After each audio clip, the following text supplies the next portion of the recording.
Hello everyone, हम कर रहे थे मॉडर्न हिस्ट्री और मॉडर्न हिस्ट्री में हमारी चल रही थी हिस्ट्रियोग्राफी क्या है, जहाँ पे हमने मार्क्सवादी उपाल्टन, जिसको हम क्या बोलते हैं, सबल्टन बोलते हैं, और आपके औपनिवेशवाद, राष्ट्रवाद, इतिहास लेखन कंप्लीट कर चुके हैं। आज का हमारा क्या होगा, सांप्रदायिक इतिहास लेखन, यानी कि कम्युनलिस्ट हिस्ट्रियोग्राफी क्या है। इस चीज़ को आज हम समझेंगे अच्छे से।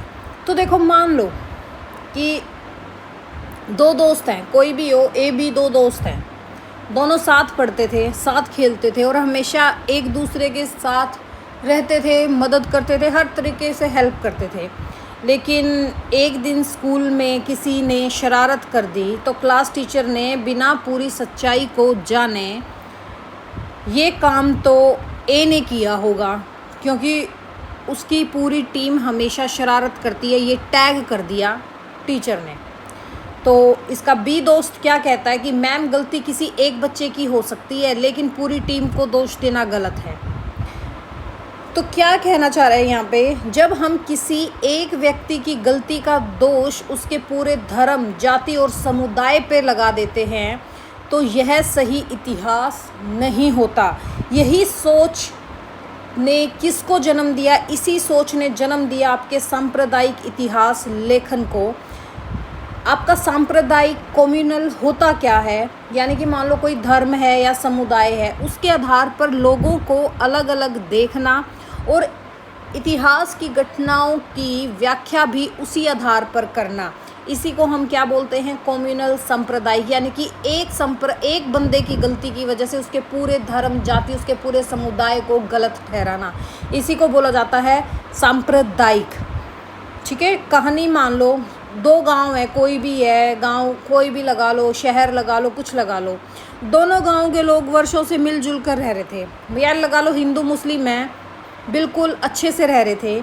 एक दिन दो व्यक्तियों का झगड़ा हो गया, लेकिन गांव के कुछ लोगों ने क्या कहना शुरू कर दिया कि पूरा ही ये गांव गलत है। तो दूसरे बोले नहीं कि पूरा ये गांव गलत नहीं है। धीरे धीरे दोनों गांवों में क्या हुई भी, नफरत फैली, जबकि झगड़ा सिर्फ दो व्यक्तियों का था। और यही क्या है, आपके सांप्रदायिक सोच है, कम्युनल सोच क्या है, यही है कि एक की गलती से उसके पूरे धर्म, समाज और उसकी समुदाय को गलत मानना। अब देखो, इसको हम हिस्ट्री से जोड़ते हैं। कुछ इतिहासकारों ने भारत के इतिहास को इस तरह लिखा कि पूरा इतिहास केवल हिंदू वर्सेस मुस्लिम संघर्ष हो गया। हिंदू बनाम मुस्लिम संघर्ष था। उन्होंने हिस्ट्री ऐसे लिखी, हर मुस्लिम शासक को केवल अत्याचारी बताया और हर हिंदू शासक को केवल महान बताया। लेकिन क्या इतिहास इतना इजी है? बिल्कुल भी नहीं है। इतिहास में आपके युद्ध भी हुए हैं, सहयोग भी हुआ है, सांस्कृतिक आदान प्रदान भी हुआ है, व्यापार भी हुआ है, कला और संगीत का विकास भी हुआ है। इसलिए केवल धर्म के आधार पर पूरा इतिहास समझना सही नहीं माना जाता। इसी वजह से सांप्रदायिक इतिहास लेखन की ज़रूरत पड़ी। सांप्रदायिक इतिहास लेखन क्या है? ये वो दृष्टिकोण है जिसमें इतिहास की व्याख्या कह लो, घटना कह लो, मुख्य रूप से धर्म, जैसे हिंदू मुस्लिम हो गया, संप्रदाय हो गया, या धार्मिक पहचान के आधार पर की जाती है। इस उपागम के अनुसार इतिहास का मुख्य आधार धार्मिक समुदायों के बीच संघर्ष और संबंध होते हैं। मान लीजिए एक राजा ने युद्ध किया और सांप्रदायिक इतिहासकार कह सकता है कि ये युद्ध केवल दो धर्मों के बीच में था। लेकिन एक निष्पक्ष इतिहासकार पूछेगा, क्या पूछेगा, क्या इसके पीछे कोई राजनीतिक कारण भी थे, आर्थिक कारण थे, सत्ता की लड़ाई थी, व्यापार का मुद्दा था क्या? यानी इतिहास को सीधे सिर्फ धर्म से नहीं, बल्कि कई जो रीजंस हैं मेन, उससे समझना चाहिए। वैसे ही सेम इसकी उत्पत्ति कब हुई? इसका विकास हुआ ब्रिटिश काल में। अंग्रेज़ों ने क्या किया? फूट डालो और शासन करो की नीति अपनाई, यानी कि डिवाइड एंड रूल। इसके अंतर्गत उन्होंने हिंदू मुसलमान समुदायों के बीच मतभेद को इतना बढ़ा दिया कि भारत के दो टुकड़े हो गए। ठीक है। जैसे ब्रिटिश शासन के समय कुछ इतिहासकारों ने भारतीय इतिहास को 3 भाग में बांटा। किस किस भाग में बांटा? हिंदू काल, मुस्लिम काल और आपका ब्रिटिश काल। इसमें बांटा भारतीय इतिहास को। इस विभाजन के बाद कई इतिहासकारों ने आलोचना की, क्योंकि उन्हें ऐसा प्रतीत हो रहा था कि पूरा इतिहास केवल धर्म के आधार पर चल रहा था। जैसे आपके अगर हम इसमें बात करें कि सांप्रदायिक इतिहास लेखन किसी एक इतिहासकार का संगठित स्कूल नहीं है, बल्कि एक दृष्टिकोण है, यानी कि एक अप्रोच है। इसके साथ किसी एक मुख्य लेखक का नाम निश्चित रूप से नहीं जोड़ा जाता। हालांकि अगर आप देखें तो इतिहास की धार्मिक व्याख्या करने वाले कुछ शुरुआती लेखक जैसे आपके जेम्स मिल थे, इनका नाम अक्सर आपने सुना होगा, चर्चा में आता है। उन्होंने भारतीय इतिहास को कितने भागों में बांटा? 3 भागों में, हिंदू, मुस्लिम और ब्रिटिश काल में विभाजित किया। किन्होंने किया? जेम्स मिल ने किया। जेम्स मिल ने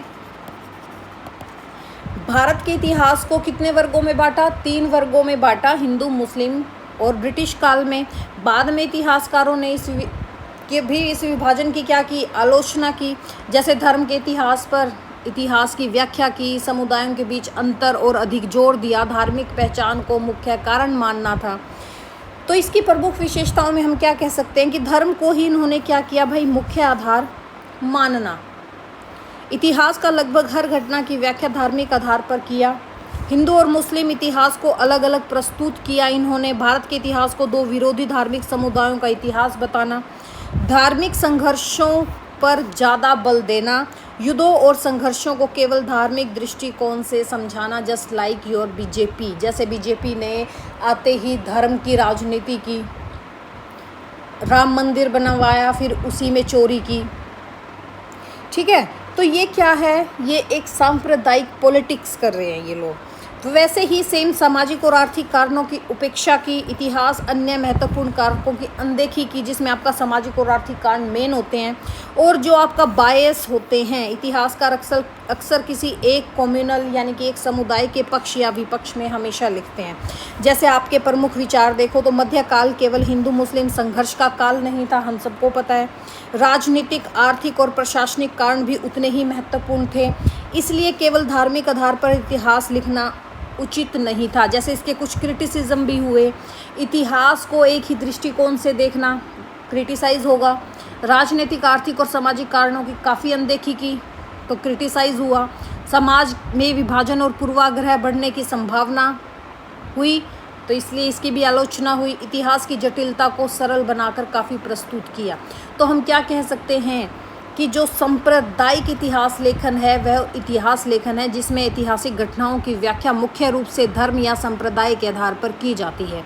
कम्युनलिस्ट यानी कि कम्युनिटी, समुदाय और रिलीजन, धर्म, हिस्ट्री की व्याख्या, यही क्या है आपका कम्युनलिस्ट हिस्ट्रियोग्राफी, यानी कि समुदाय धर्म की व्याख्या करना।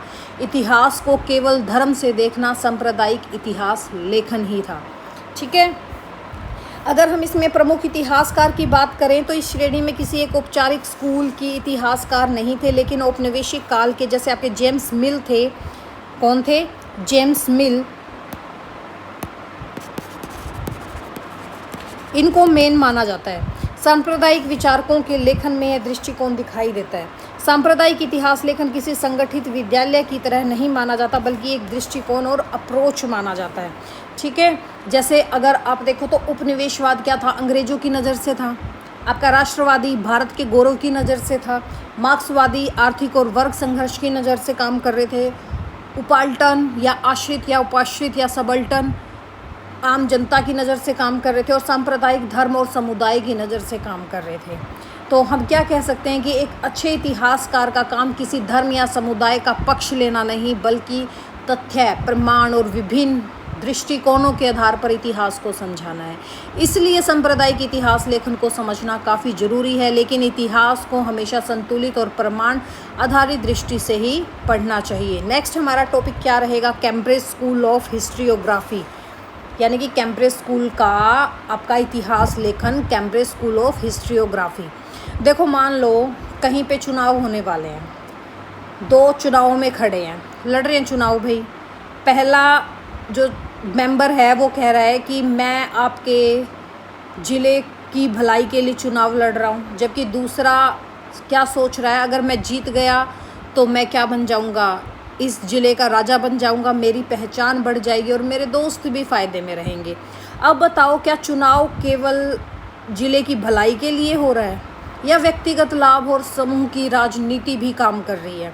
तो कैम्ब्रिज स्कूल के इतिहासकार क्या कहते हैं कि इतिहास को समझने के लिए नेताओं के भाषणों से ज़्यादा उनके राजनीतिक हित यानी कि जो पॉलिटिकल इंटरेस्ट हैं स्थानीय नेताओं की और सत्ता की राजनीति को हमेशा देखना चाहिए। ठीक है, कैम्ब्रिज स्कूल क्या है? कैम्ब्रिज स्कूल इतिहास लेखन का एक आधुनिक दृष्टिकोण है, एक मॉडर्न अप्रोच है जिसका विकास कहाँ हुआ था? आपके कैम्ब्रिज, इंग्लैंड में जो कैम्ब्रिज यूनिवर्सिटी है वहाँ पर इसका विकास हुआ था। कैम्ब्रिज स्कूल आधुनिक भारतीय इतिहास लेखन का एक प्रमुख उपागम है जिसका विकास कैम्ब्रिज विश्वविद्यालय यूनिवर्सिटी ऑफ कैम्ब्रिज इंग्लैंड से जुड़े इतिहासकारों ने किया। इन इतिहासकारों का मानना था कि भारतीय राजनीति और राष्ट्रीय आंदोलन को केवल देशभक्ति से नहीं समझा जा सकता, बल्कि यहाँ हमें ये भी देखना होगा कि कौन किसके साथ था, किसे सत्ता चाहिए थी, स्थानीय नेता क्या चाहते थे, चुनाव जाति और राजनीतिक समूह कैसे काम कर रहे थे। ठीक है, क्या मानना था इनका भी? भारतीय राजनीति और राष्ट्रवाद को समझने के लिए स्थानीय राजनीति जो लोकल पॉलिटिक्स है, अभिजात वर्ग जो इलाइट वर्ग था, संरक्षण और व्यक्तिगत हितों का अध्ययन भी ज़्यादा ज़रूरी है। इसकी उत्पत्ति कब हुई? 1960-70 के दशक में कैम्ब्रिज विश्वविद्यालय जो आपके इंग्लैंड में है, इसके कुछ इतिहासकारों ने यह दृष्टिकोण विकसित किया। इनका मुख्य सिद्धांत क्या था कि भारतीय राष्ट्रीय आंदोलन केवल देशभक्ति का परिणाम नहीं था, बल्कि उसमें स्थानीय नेताओं की महत्वाकांक्षा क्या रही है, सत्ता प्राप्ति की इच्छा कैसी थी, जातीय समीकरण कैसा रहा, उनका व्यक्तिगत हित कितना था और स्थानीय राजनीतिक प्रतिस्पर्धा भी इसमें महत्वपूर्ण भूमिका निभाती है। जैसे मान लो भाई, कोई भी है, गांव में सरपंची का चुनाव हो रहा है, प्रधान का चुनाव हो रहा है, लोग सोचते हैं कि सभी लोग गांव के विकास के लिए चुनाव लड़ रहे हैं, लेकिन एक बुजुर्ग बोले, बेटा कुछ लोग विकास के लिए तो लड़ रहे होंगे, लेकिन कुछ लोग अपनी प्रतिष्ठा, परिवार और सत्ता के लिए भी तो चुनाव लड़ रहे हैं। यही बात कैम्ब्रिज स्कूल कहता है कि इतिहास में हर आंदोलन के पीछे केवल आदर्श नहीं, यानी कि एक आइडियलिज्म नहीं, बल्कि राजनीतिक हित, पॉलिटिकल इंटरेस्ट भी हो सकते हैं। अब देखो, तुम देखो, भारत से अगर हम जोड़ के देखें तो राष्ट्रवादी इतिहासकार क्या कहते हैं कि भारतीय स्वतंत्रता आंदोलन पूरी तरह राष्ट्रीय भावना और देशभक्ति का परिणाम थी। लेकिन यहीं पे जो कैम्ब्रिज स्कूल के इतिहासकार क्या कहते हैं कि देशभक्ति महत्वपूर्ण थी, लेकिन जो हमारे लोकल नेता थे, हमारे स्थानीय नेता थे, उनकी राजनीति, जातीय समीकरण, व्यक्तिगत महत्वाकांक्षा और सत्ता की प्रतिस्पर्धा को भी समझना होगा। तो कैम्ब्रिज स्कूल के लिए हम क्या कह सकते हैं कि कैम्ब्रिज स्कूल वह इतिहास लेखन का दृष्टिकोण है जो इतिहास और विशेषकर भारतीय राष्ट्रीय आंदोलन की व्याख्या स्थानीय राजनीति, सत्ता संघर्ष, व्यक्तिगत हितों और राजनीतिक समूहों के आधार पर करता है। फॉर एग्जाम्पल, मान लो कहीं पे भी आपके ज़िले की सफाई अभियान चल रहा है, तो राष्ट्रवादी दृष्टिकोण क्या कहेगा कि सभी लोगों को मिलकर काम करना चाहिए, सभी लोगों ने मिलकर काम किया। वही कैम्ब्रिज स्कूल आपसे क्या पूछ रहा है, किसके नेतृत्व में किया गया ये काम, किसे लोकप्रियता मिली, किस समूह ने किसका समर्थन किया, किसे इससे फ़ायदा हुआ। यानी केवल उद्देश्य नहीं, राजनीतिक प्रतिक्रिया भी महत्वपूर्ण है। जैसे आप यहाँ पे देखो, इसकी विशेषताओं में हम क्या कह सकते हैं, यहाँ पे स्थानीय राजनीति पर बल दिया गया। पहले राष्ट्रीय राजनीति से पहले स्थानीय राजनीति का अध्ययन किया जाता है। अभिजात वर्ग जो एलाइट पॉलिटिक्स है, नेताओं और प्रभावशाली वर्ग की भूमिका पर जोर दिया गया। संरक्षण यानी कि पैटर्न क्लाइंट रिलेशनशिप, नेता और समर्थकों के बीच संबंधों का अध्ययन किया जाता है। राष्ट्रवाद की नई व्याख्या दी जाती है। राष्ट्रवाद को केवल आदर्शवाद नहीं, आइडियलिज्म नहीं, बल्कि राजनीतिक हितों से भी जोड़कर देखा गया। और राजनीतिक विश्लेषण यानी कि सामाजिक और सांस्कृतिक पहलुओं की अपेक्षा राजनीतिक व्यवहार पर अधिक बल दिया गया। इसमें कुछ आपके इतिहासकार हैं, जैसे सबसे पहले नाम आता है अनिल सेल का। अनिल सेल, जिनकी बुक का नाम था the emergence of Indian nationalism. क्या बुक थी इनकी? The emergence of Indian nationalism. Cambridge school की प्रमुख कृति मानी जाती है इस बुक को।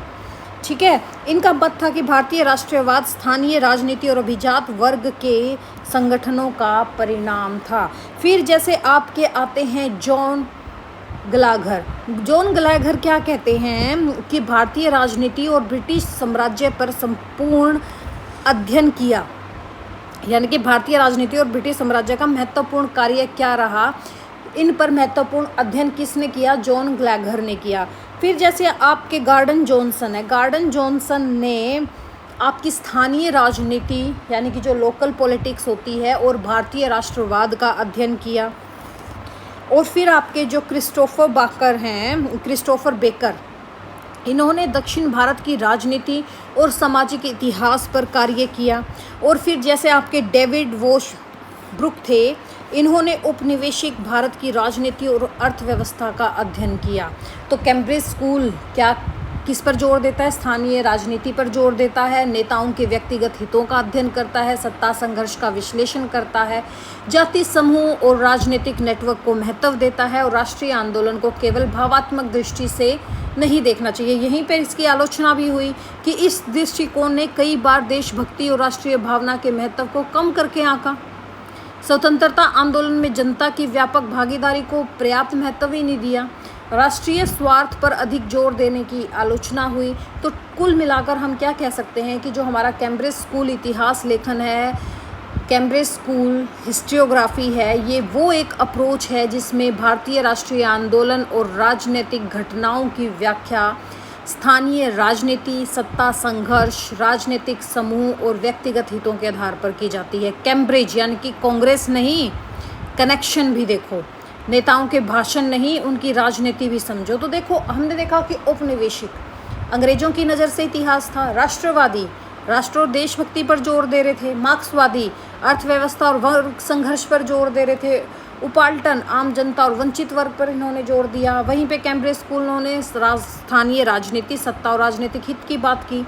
ठीक है, तो कैम्ब्रिज स्कूल हमें क्या सिखाता है कि इतिहास केवल आदर्शों और नारों से नहीं बनता, स्थानीय राजनीति, सत्ता, समूह के संबंध और व्यक्तिगत हित भी इतिहास को प्रभावित करते हैं। इसीलिए किसी भी ऐतिहासिक घटना को समझने के लिए कई दृष्टिकोणों से देखना चाहिए। इसके बाद का हम करेंगे अब नेक्स्ट लेक्चर में, इतना ही करके चलेंगे। थोड़ा थोड़ा समझना बहुत ज़रूरी है इन चीज़ों को, यहाँ से क्वेश्चंस बनते हैं, जो डेफिनेशंस आती है वो यहीं से आती हैं।